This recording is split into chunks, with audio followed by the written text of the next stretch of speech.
नमस्ते एभ्रिवान। हामी आजको यस भिडियोमा बिल्डिङको ग्रिड लेआउट कम्प्लिट भइसकेपछि बिल्डिङमा युज हुने मटेरियल प्रोपर्टिजको बारेमा हेर्नेछौँ। त्यसपछि सेक्सन प्रोपर्टिजको बारेमा हेर्नेछौँ। सेक्सन प्रोपर्टिजभित्र पनि फ्रेम सेक्सन र स्ल्याब सेक्सन कसरी डिफाइन गर्ने, कति थिकनेस, कुन साइजको राख्ने भन्ने कुरो हेर्नेछौँ। र फ्रेम सेक्सनको प्रोपर्टी मोडिफायर अथवा स्टिफनेस मोडिफायर कसरी राख्ने, कति राख्ने भन्ने कुरा हेर्नेछौँ। सुरुमा हामी मटेरियल प्रोपर्टिजभित्र जान्छौँ। यसमा हेर्न सक्नुहुन्छ, यसमा हामीसँग अलरेडी 4वटा मटेरियल डिफाइन गरेको हुन्छ, तर हामीलाई युज हुने मटेरियल यसमा असाइन गरेको हुँदैन। हामीले त्यसको लागि एड न्यू मटेरियलमा जानुपर्ने हुन्छ।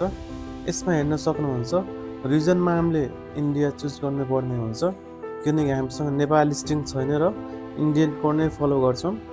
मटेरियल टाइपमा हामी सुरुमा कङ्क्रिट मटेरियल चुज गर्छौँ।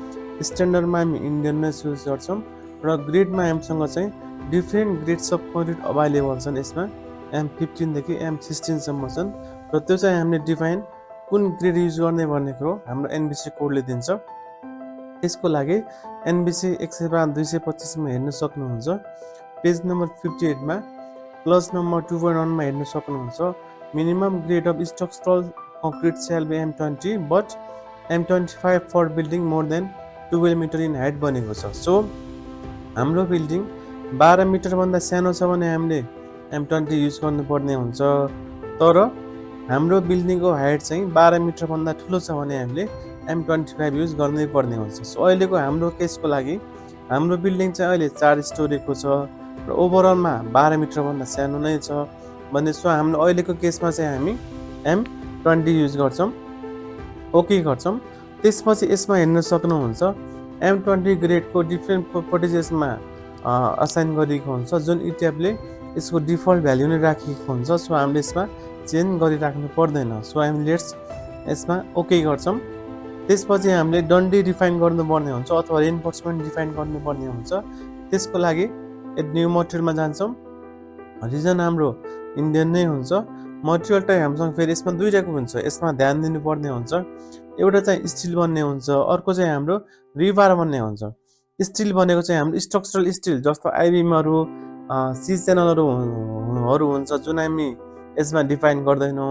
यसमा हामीले डिफाइन गर्ने भनेको रिबार हुन्छ। हामी रिबार चुज गर्छौँ र ग्रेडमा हामी नर्मली युज गर्ने भनेको FE500 चुज गर्छौँ, ओके गर्छौँ। यसमा पनि हेर्न सक्नुहुन्छ, FE500 को इट्यापले डिफल्ट भ्याल्यु यसमा राखिएको हुन्छ। हामी यसमा सिधै ओके गर्छौँ, ओके गर्छौँ। यसरी हामीले बिल्डिङमा युज हुने कङ्क्रिट मेम्बर र डन्डीको अथवा रिबारको मटेरियल डिफाइन गऱ्यौँ। त्यसपछि हामी सेक्सन प्रोपर्टिज जान्छौँ। सेक्सनमा पनि फर्स्टमा फ्रेम सेक्सन जान्छौँ। फ्रेम सेक्सन भनेको हाम्रो कोलम र बिम हुन्छ। यसमा हेर्न सक्नुहुन्छ, इट्याप्सले already different frame member assign गरेको हुन्छ, जुन हामीलाई युज हुँदैन। हामीले आफूलाई युज हुने फ्रेम मेम्बर असाइन गर्नको लागि एड न्यू प्रोपर्टी गर्नुपर्ने हुन्छ र हाम्रो कङ्क्रिट मेम्बर भएको हुनाले कङ्क्रिटको रेक्टेङ्गल सेक्सन चुज गर्छौँ। हाम्रो कोलम सर्कुलर भए सर्कुलर सेक्सन चुज गर्नुपर्ने हुन्थ्यो। अहिलेको केसमा हामी रेक्टेङ्गुलर चुज गर्छौँ। यसमा हेर्न सक्नुहुन्छ, यसमा प्रोपर्टी नेममा यसमा हामीले जुन सजिलो लाग्छ त्यो राख्नुपर्ने हुन्छ। अहिलेको लागि म आफ्नो सजिलोको लागि कोलम 350/350 राख्छौँ, किनकि अहिलेको NBC कोडले minimum size of column 14 inch बनेको छ। मटेरियलमा हाम्रो M20 हुन्छ, as we already discussed M20 हुन्छ। र सेक्सन डाइमेन्सनमा डेप्थ र विड्थ हाम्रो 14/14 इन्चको हुन्छ मिनिमम साइज।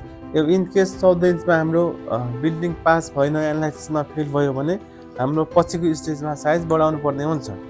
अहिलेको लागि हामी डेप्थ पनि हामी 14 इन्च गरेर इन्टर गर्छौँ र विड्थ पनि 14 इन्च गरेर इन्टर गर्छौँ।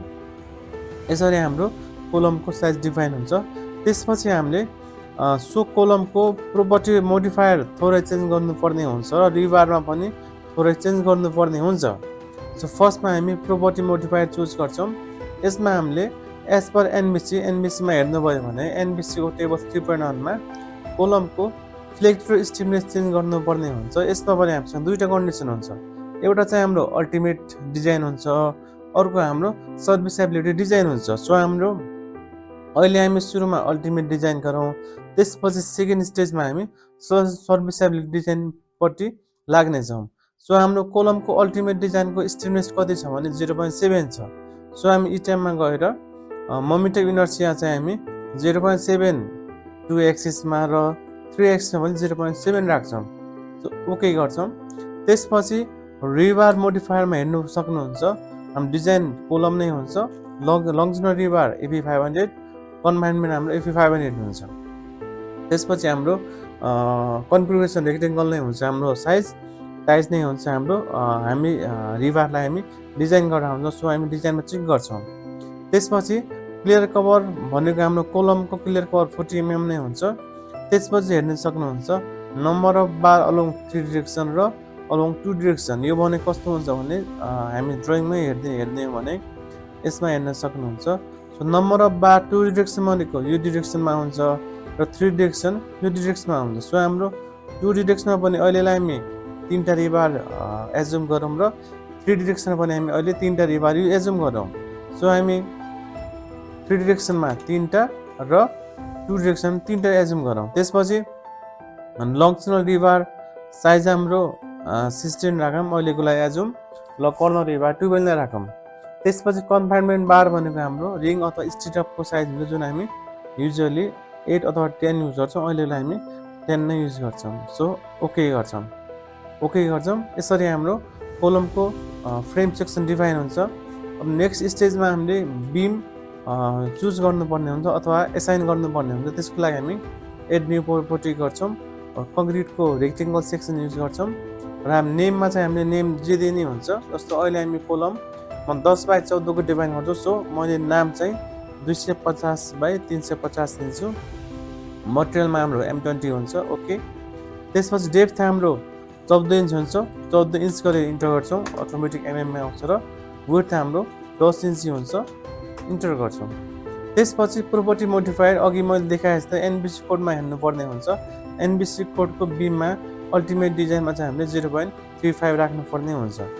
सो हामी मोमेन्ट अफ इनर्सिया एक्सिस 2 मा 0.35 राख्छौँ र एक्सिस 3 मा पनि 0.35 राख्छौँ, ओके गर्छौँ।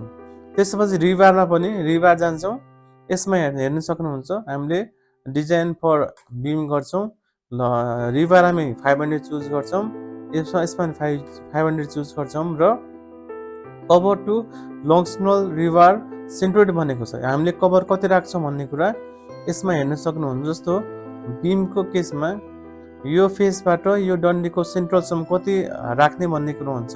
हामीले युजुअली हामीले कोलमको कभर चाहिँ 25 mm राख्छौँ, यो हाम्रो 25 mm हुन्छ र रिङको साइज हाम्रो 8 mm हुन्छ र हाम्रो यो लङ्जिट्युडनल रिबार हाम्रो 16 mm को छ भने त्यसको आधीसम्म सेन्टरसम्म चाहिँ 8 mm हुन्छ। सो हाम्रो टोटल 25 + 8 + 8 हुन्छ।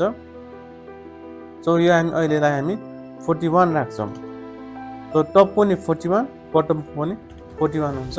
हाम्रो यो रेन्फोर्समेन्ट ओभरअल हाम्रो 0 नै हुन्छ, ओके गर्छौँ। यसरी हाम्रो मेन बाई बिम चाहिँ डिफाइन गर्छौँ। कहिलेकाहीँ हामीले कहिलेकाहीँ हामीले सेकेन्डरी बिम असाइन गर्नुपर्ने हुन्छ, त्यसको लागि हामीले सेकेन्डरी बिम डिफाइन गर्नुपर्ने हुन्छ। त्यसको लागि हामीले मेन बिमलाई नै एड कपी अफ प्रोपर्टी गर्नुपर्ने हुन्छ र यसमा हामीले सेकेन्डरी बिम 230/300 दियौँ, किनकि हामीले 9/12 को दियौँ। सो डेप्थ हाम्रो 12 इन्च हुन्छ र हाम्रो विड्थ अहिलेलाई हामी 9 इन्च दियौँ। सो यसमा हेर्न सक्नुहुन्छ हामीले कपी गऱ्यौँ भने मोडिफायर अलरेडी पुरानै हुन्छ र हाम्रो रिबार डिटेल पनि पुरानै हुन्छ। सो ओके गरौँ। यसरी हामीले कुनै पनि बिल्डिङमा युज हुने मटेरियल प्रोपर्टिज र सेक्सन प्रोपर्टिजको फ्रेम सेक्सन डिफाइन गर्छौँ। त्यसपछि हाम्रो नेक्स्ट भनेको स्ल्याब सेक्सन हुन्छ। स्ल्याब सेक्सन चुज गर्छौँ र यसमा हाम्रो अलरेडी 2-3टा हाम्रो एक्जिस्टिङ प्रोपर्टिज हुन्छ जुन हामीलाई युज हुँदैन। सो हामीले नयाँ प्रोपर्टिजको लागि एड न्यू प्रोपर्टिज गर्छौँ। प्रोपर्टिजको नाम जे दिने हुन्छ, अहिलेलाई म स्ल्याब M125 दिन्छु, किनकि 5 इन्चको सुरुमा डिफाइन गरौँ। स्ल्याब मटेरियल M20 हुन्छ। त्यसपछि हाम्रो मोल्डिङ टाइप हाम्रो 8cc स्ल्याबको लागि सेल्टिन हुन्छ र हाम्रो टाइपमा स्ल्याब हुन्छ र थिकनेसमा हाम्रो 5 इन्च छ। 5 इन्टर गरौँ, 127 आउँछ, ओके गरौँ। यसरी हाम्रो कुनै पनि बिल्डिङमा युज हुने मटेरियल र सेक्सन प्रोपर्टी डिफाइन गर्न सक्छौँ। हजुरहरूलाई यो भिडियो युजफुल लाग्यो भने भिडियो लाइक, सेयर र सब्सक्राइब गर्न नभुल्नु होला र नेक्स्ट पार्टको लागि stay tune. Thank you very much.